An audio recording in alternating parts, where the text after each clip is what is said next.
أعوذ بالله من الشيطان الرجيم.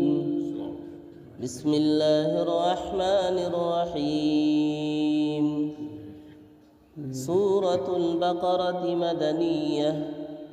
ألف لام ميم. ذلك الكتاب لا ريب فيه هدى للمتقين الذين يؤمنون بالغيب ويقيمون الصلاة ومما رزقناهم ينفقون والذين يؤمنون بما أنزل إليك وما أنزل من قبلك وبالآخرة هم يوقنون أولئك على هدى من ربهم وأولئك هم المفلحون.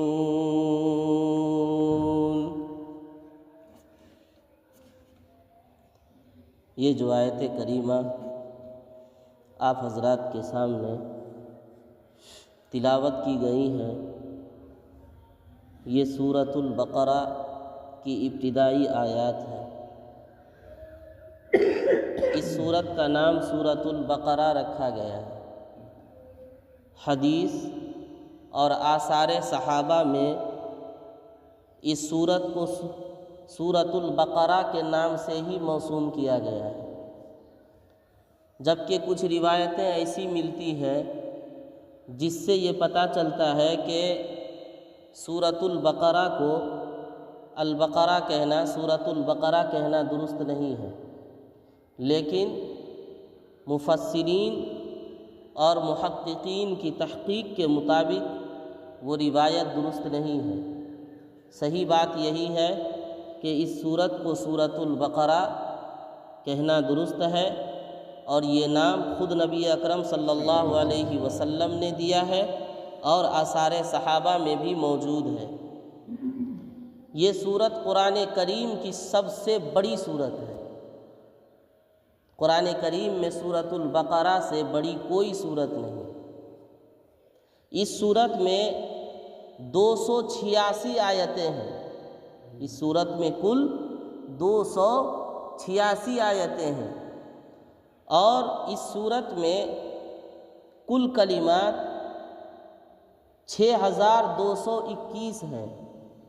اس سورت میں جتنے بھی کلمات ہیں، جیسے الف لام میم ایک کلمہ، ذالک دوسرا کلمہ، الکتاب تیسرا کلمہ، تو اس طریقے سے اس میں جتنے بھی کلمات ہیں اس کی تعداد 6221 ہے.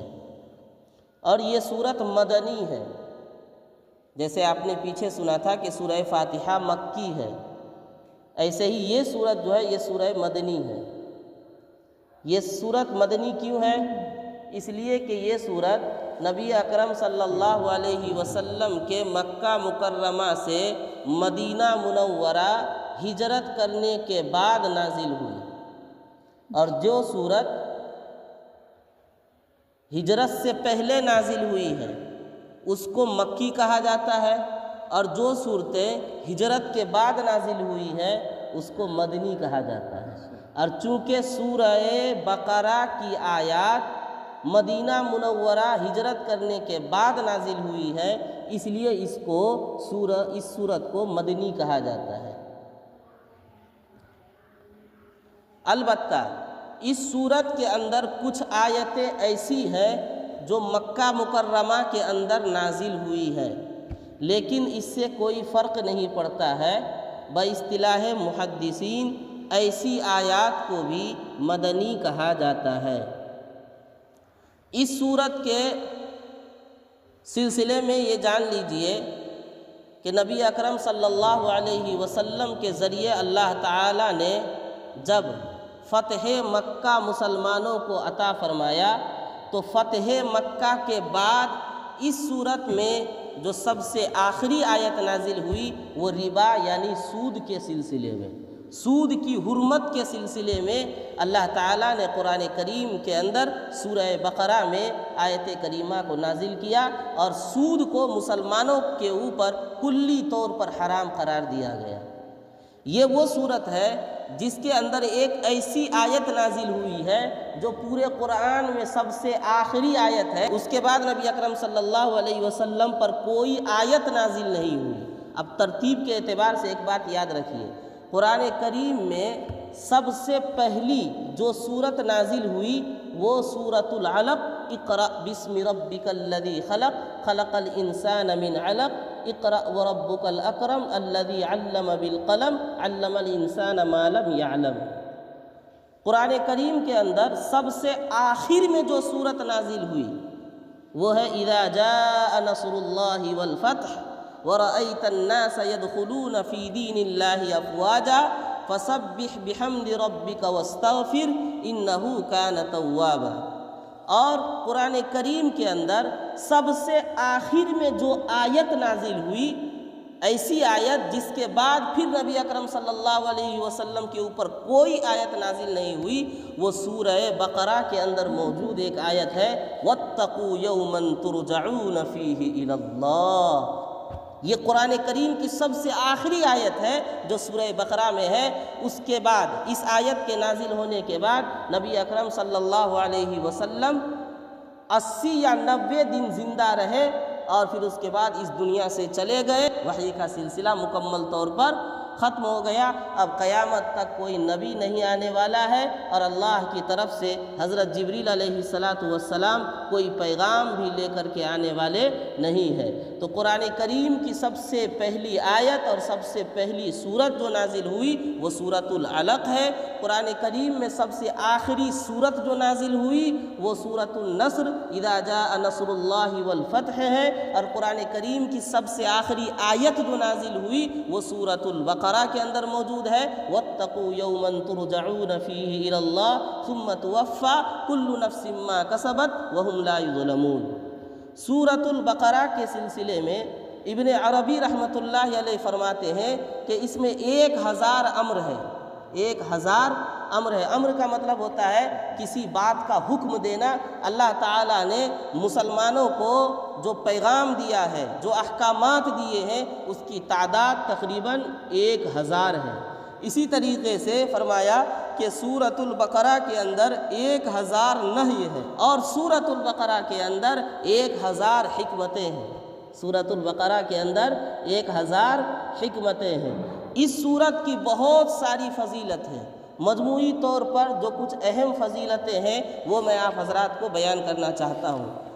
رسول اللہ صلی اللہ علیہ وسلم کا فرمان ہے، آپ فرماتے ہیں کہ سورۃ البقرہ پڑھا کرو، اس لیے کہ اس کا پڑھنا برکت ہے اور اس کا چھوڑنا حسرت ہے اور اہل باطل کا زور اس پر نہیں چل سکے گا۔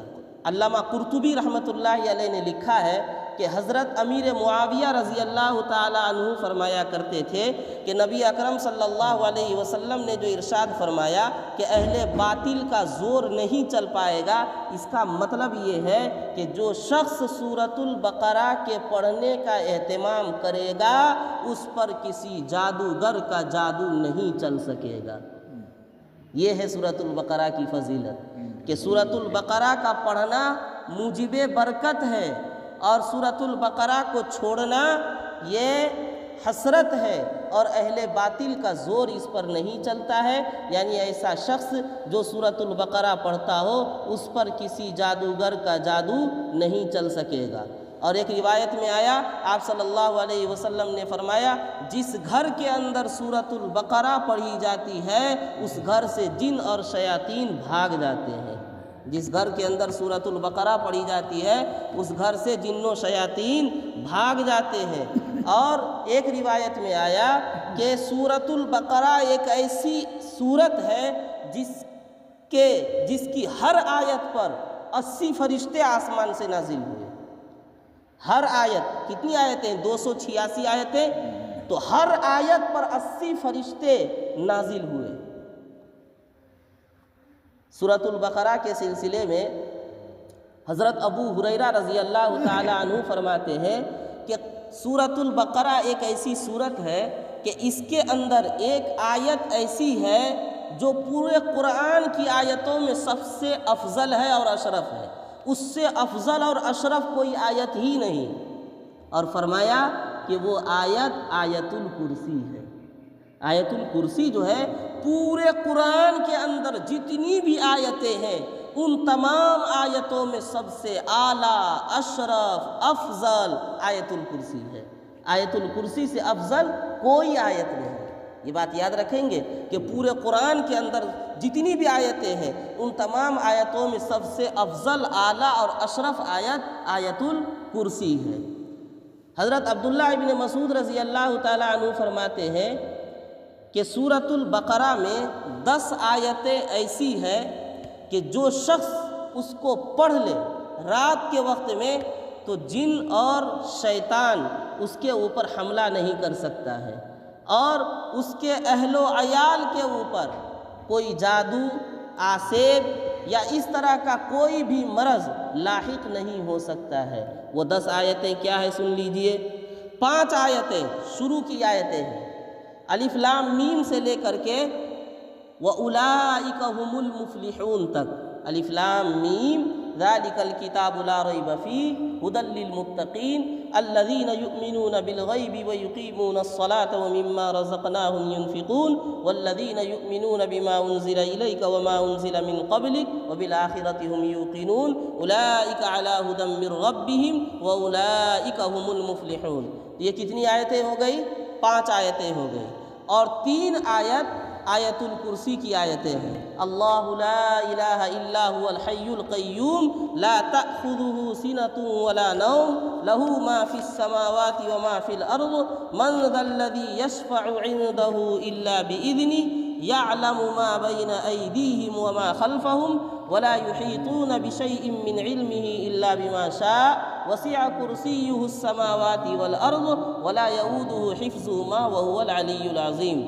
اور 2 آیتیں اسی سورت کی آخر کی 2 آیتیں ہیں، آمن الرسول بما انزل الیہ من ربہ والمؤمنون کل آمن باللہ وملائکتہ وکتبہ ورسلہ لا نفرق بین احد من رسلہ وقالوا سمعنا واطعنا غفرانک ربنا والیک المصیر۔ یہ پوری ایک آیت ہوئی، اور دوسری آیت اب یہاں سے شروع ہوتی ہے لا یکلف اللہ نفسا الا وسعها لها ما کسبت وعلیها ما اکتسبت ربنا لا تؤاخذنا ان نسینا او اخطأنا ربنا ولا تحمل علينا اصرا كما حملته على الذين من قبلنا ربنا ولا تحملنا ما لا طاقة لنا به واعف عنا واغفر لنا وارحمنا انت مولانا فانصرنا على القوم الكافرين۔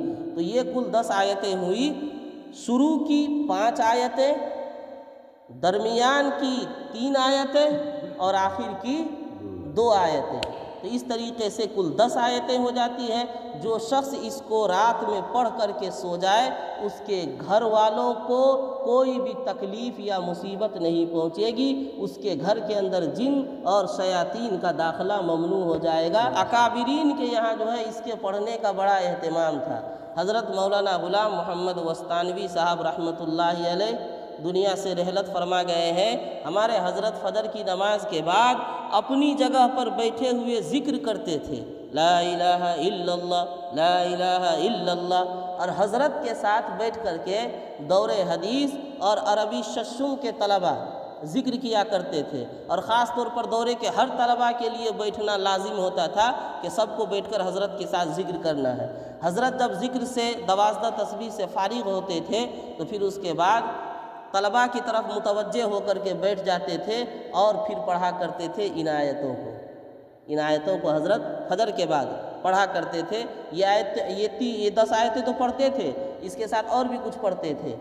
واللہ الذی لا الہ الا هو عالم الغیب والشہادہ هو الرحمن الرحیم، اس کو پڑھتے تھے، اور اسی کے ساتھ ساتھ آخر کی 3 سورتوں کو پڑھتے تھے، قل واللہ احد، قل اعوذ برب الفلق، قل اعوذ برب الناس، اور پھر کچھ دعائیں پڑھتے تھے، اور پھر اس کے بعد ہاتھ اٹھا کر کے اپنے لیے، طلباء کے لیے، مدارس و مساجد کے لیے اور پوری امت کے لیے دعا کیا کرتے تھے۔ حضرت رحمۃ اللہ علیہ کا پوری زندگی کا یہ معمول تھا، پوری زندگی کا یہ معمول تھا۔ تو یہ باتیں آ گئی سورۃ البقرہ کی فضیلت کے تعلق سے۔ یاد ہو گیا میں نے کیا کیا کہا؟ کہ ایک روایت میں آیا نبی اکرم صلی اللہ علیہ وسلم نے فرمایا کہ سورہ بقرہ کا پڑھنا برکت ہے، اس کا چھوڑنا حسرت ہے، اور اہل باطل کا زور اس پر نہیں چل سکے گا۔ یعنی سورہ بقرہ پڑھے گا تو کسی جادوگر کا جادو کام نہیں کرے گا۔ اور ایک روایت میں آیا کہ جس گھر کے اندر سورہ بقرہ پڑھی جاتی ہے اس گھر میں جن اور شیاطین داخل نہیں ہوتے۔ اسی لیے علماء نے لکھا ہے، حضرت قاری صدیق احمد صاحب باندوی رحمۃ اللہ علیہ فرماتے ہیں، حضرت کی بیاض میں اور حضرت کی جو عملیات کی کتاب ہے مجربات صدیق و ابرار، اس کے اندر لکھا ہے حضرت نے کہ اگر کسی کو یہ خطرہ لاحق ہو کہ میرے گھر کے اندر عاصب یا جنات کا اثر ہے تو اس کو چاہیے کہ اپنے گھر کے اندر سورہ بقرہ پڑھوا دے۔ سورہ بقرہ پڑھوانے سے یا پڑھنے سے گھر سے جنات اور شیاطین کا اثر ختم ہو جاتا ہے۔ اگر گھر میں جنات اور شیاطین ہو اور انہوں نے بسیرا لیا ہوا ہو تو وہ سب گھر سے بھاگ جایا کرتے ہیں۔ حضرت ابو ہریرہ رضی اللہ تعالی عنہ کی روایت کے مطابق سورہ بقرہ کے اندر ایک ایسی آیت ہے جو پورے قرآن کی آیتوں میں سب سے افضل اور اشرف ہے، اور وہ آیت الکرسی ہے۔ اور حضرت عبداللہ ابن مسعود رضی اللہ تعالی عنہ کے روایت کے مطابق جو شخص سورہ بقرہ کی 10 آیتوں کو پڑھ لے گا تو اس کے گھر کے اندر جنات اور شیاطین کا داخلہ ممنوع ہو جائے گا، اور ایسا شخص خود بھی اور اس کے تمام گھر والے بھی ہر طرح کے شرور و فتن سے محفوظ رہیں گے۔ اب یہاں جو بات بیان کرنی ہے آگے وہ یہ، اس سے پہلے یہ بات بتلائی گئی تھی کہ سورۃ الفاتحہ یہ پورے قرآن کا خلاصہ ہے، اور اس میں کہا تھا کہ سورۃ الفاتحہ کے اندر 3 باتیں ہیں۔ پہلے نمبر پر ہے اللہ تعالیٰ کی ربوبیت کو بیان کیا گیا، الحمدللہ رب العالمین، اللہ کی ربوبیت کو بیان کیا گیا ہے، یعنی یہ کہا گیا ہے کہ پورے جہان کا پالنہار پروردگار اللہ تعالیٰ کی ذات بابرکت ہے۔ دوسرے نمبر پر یہ بیان کیا گیا ہے کہ مستحق عبادت اللہ کی ذات بابرکت ہے، اور اللہ کی ذات کے سوا کوئی ایسی ہستی نہیں ہے جس کی عبادت کی جائے اور جس کے سامنے اپنی حاجتوں کو پیش کیا جائے، جس سے منتیں مانگی جائے، ایاک نعبد و ایاک نستعین۔ اور تیسری چیز ہے کہ سورۃ الفاتحہ میں طلب ہدایت کا حکم دیا گیا ہے کہ تم اللہ تعالیٰ سے ہدایت کی دعا مانگو، صراط مستقیم پر چلنے کی دعا مانگو۔ سورہ فاتحہ میں کہا کہ اہدنا الصراط المستقیم، اے اللہ ہمیں صراط مستقیم پر چلا۔ اور سورۃ الفاتحہ کے بعد جسٹ جو سورت لایا وہ سورۃ البقرہ لایا، اور سورۃ البقرہ کی ایک دم ابتدا میں ہے الف لام میم ذالک الکتاب لا ریب فیہ ھدی للمتقین، الف لام میم ذالک الکتاب لا ریب فیہ ھدی للمتقین۔ دونوں کے درمیان جوڑ یہ ہے کہ ادھر کہا کہ اللہ ہمیں صراط مستقیم پر چلا، یہاں کہا کہ تم صراط مستقیم کو تلاش کرو، اور یہاں پہلی آیت میں کہہ دیا کہ جس صراط مستقیم کو تم تلاش کر رہے ہو وہ صراط مستقیم یہ کتاب ہے، ذالک الکتاب یہ کتاب ہے۔ جس صراط مستقیم کو تم تلاش کر رہے ہو وہ صراط مستقیم یہ کتاب ہے، لا ریب فیہ، ایسی کتاب ہے جس کے سلسلے میں ذرہ برابر کوئی شک و شبہ نہیں ہے، ھدی للمتقین، اور یہ متقیوں کے لیے ہدایت کا سامان ہے۔ سورۃ البقرہ کی ابتدا میں عقیدہ توحید، عقیدہ رسالت، اسی طریقے سے عقیدہ آخرت اور کچھ ارکان اسلام کو بیان کیا گیا ہے، اور آگے چل کر کے اس میں بنی اسرائیل کے واقعات کو تفصیل کے ساتھ بیان کیا گیا ہے، اور ساتھ ہی بہت سے احکامات کو جن کا تعلق جو ہے معاشیات سے ہے، اخلاق سے ہے، عبادات سے ہے، اس کو اللہ تعالیٰ نے بہت ہی تفصیل کے ساتھ سورۃ البقرہ میں بیان کیا ہے، جس کی تفصیل انشاءاللہ آئندہ آئے گی۔ اللہ تعالیٰ ہم سب کو کہنے سننے سے زیادہ عمل کی توفیق عطا فرمائے۔